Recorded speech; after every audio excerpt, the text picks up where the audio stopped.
Everyone, सबसे पहले तो वेलकम आप सभी का मेरे इस व्लॉग में। तो आज का व्लॉग बहुत ही ज़्यादा कलरफुल होने वाला है, जहां आप आर्ट की बहुत ज़्यादा खूबसूरती देखने वाले हैं, बिल्कुल मेरे झुमकों की तरह।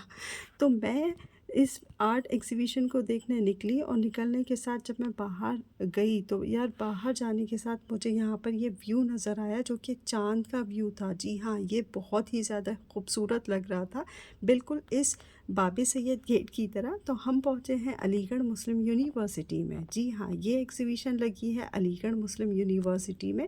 एंट्री के साथ ही यहाँ पर चहल पहल दिखने लगी थी, तो मुझे पता चल गया था कि आर्ट एग्जीबिशन जो है वो वाकई बहुत ज़बरदस्त होने वाली है। तो इस आर्ट एग्जीबिशन का जो नाम था वो था आर्ट बेलीज़ा एग्जीबिशन। जी हाँ, ये एग्जीबिशन जिसकी तैयारी बहुत टाइम से लोग कर रहे थे और फाइनली वो दिन आ गया था जिसको देखने के लिए लोग पता नहीं कहाँ कहाँ से आए थे, बिल्कुल मेरी तरह। तो मैं जब इस एग्जीबिशन में एंटर हुई तो यार, मुझे जो है एंट्री के साथ ही क्राउड दिखने लगा और एक आर्ट की मुझे जो दिखी, जो जिसको मैं आज तक समझती थी कि यार आर्ट का मतलब होता है कि लाइक आप ब्रश और पेंट का इस्तेमाल करो, लेकिन आर्ट का मतलब सिर्फ इतना ही नहीं होता है यार। मेरी तरह जो लोग नहीं समझते थे वो देखकर समझ ही रहे होंगे। ये देखिए यहाँ पर जो है वो, ये सिर्फ और सिर्फ पेपर का इस्तेमाल करके इन लोगों ने इस आर्ट की मतलब इतने ज़्यादा खूबसूरत खूबसूरत व्यूज़ बना दिए थे। मुझे देखकर मतलब इतना ज़्यादा अच्छा लग रहा था कि यार, ये सारे पेपर से बनाए गए हैं और इतने क्रिएटिव, बहुत ही ज़्यादा। साथ ही साथ जब मैं थोड़ा सा आगे बढ़ी तो आगे बढ़ने के साथ में मेरी नज़र पड़ी इस जगह को देखकर।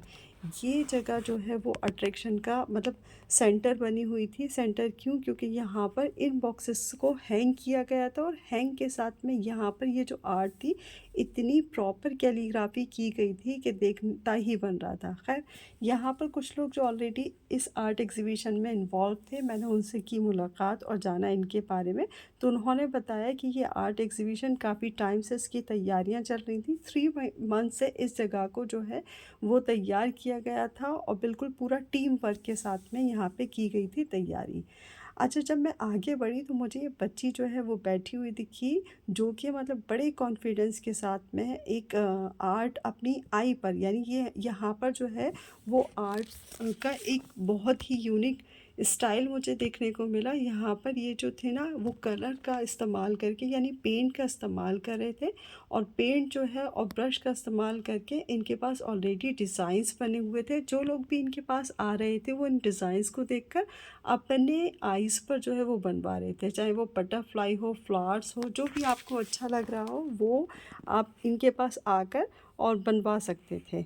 तो ये कुछ इस तरह से मैं इस बच्ची पर मेरी नज़र गई, जो कि मतलब मैं कह रही थी कि यार, जो बनाने वाले हैं उनको भी तो इंटरेस्ट खुद ब खुद इसलिए आता है कि बनाने वाला इससे ज़्यादा बनवाने वाला भी एक्साइटेड हो।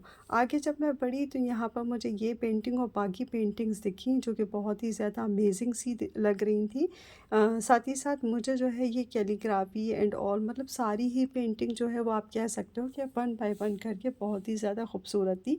इन पेंटिंग्स के साथ जो है वो एक और जो है सेंटर ऑफ अट्रैक्शन दिखा मुझे, ये मून। जी हाँ, ये मून कहीं किसी यूनिवर्स से नहीं, बल्कि ये भी एक लिप्पन आर्ट कहा जाता है जिसको उसका इस्तेमाल था। फिर मैं यहाँ पर, आप ये देखो दिल धड़क रहा है ना। जी हाँ, दिल धड़कने का मतलब है कि ये जो है वो बनाया गया था हर्ट, यानी ये हर्ट का इस्तेमाल कैसे किया गया था, यानी इस हर्ट को बनाने के लिए पेपर का इस्तेमाल। जी हाँ, पेपर के इस्तेमाल से इस हर्ट को बनाया गया था, जो कि बहुत ही ज़्यादा अमेजिंग सा लग रहा था।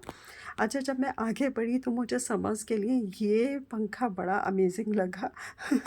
जी हाँ, ये जो है ये भी एक आर्ट का क्रिएटिविटी थी, जिसका भाई बहुत ही ज़्यादा मतलब अमेजिंग सा एक टच कहेंगे वो देखने को मिला। खैर, मेरे कदम थोड़े से और आगे बढ़े तो मेरी मुलाकात हुई इन स्मॉल बिजनेस ओनर्स से, यानी ये लोग जो है ये भी आर्ट का बहुत ही ज़्यादा यूनिक यूनिक चीज़ें सेल आउट कर रहे थे, चाहे वो पेंटिंग हो, आपकी कैलीग्राफी, या कोई की चेन हो, या बुक मार्क हो, मतलब सब कुछ इनके पास जो है वो ऑलमोस्ट मतलब आर्ट की क्रिएटिविटी मौजूद थी।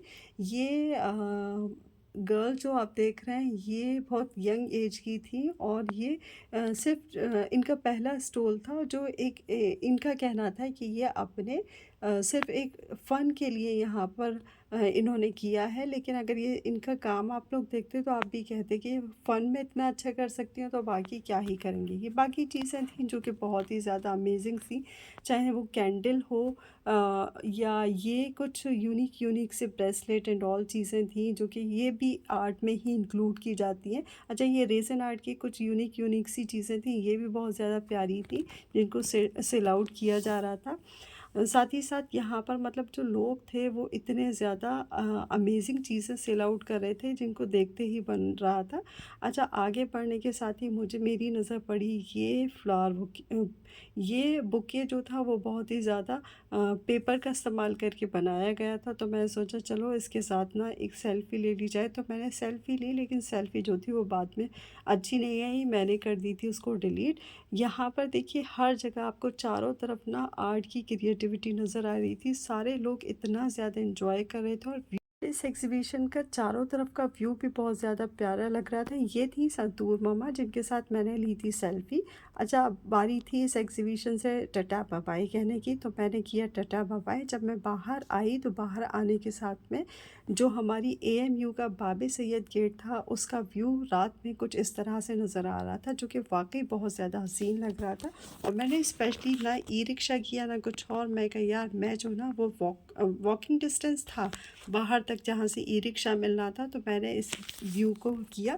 खैर, आते आते हो गई थी रात और चांद का व्यू था कुछ इस तरह से। मिलते हैं नेक्स्ट व्लॉग में, तब तक के लिए बाय बाय, टेक केयर।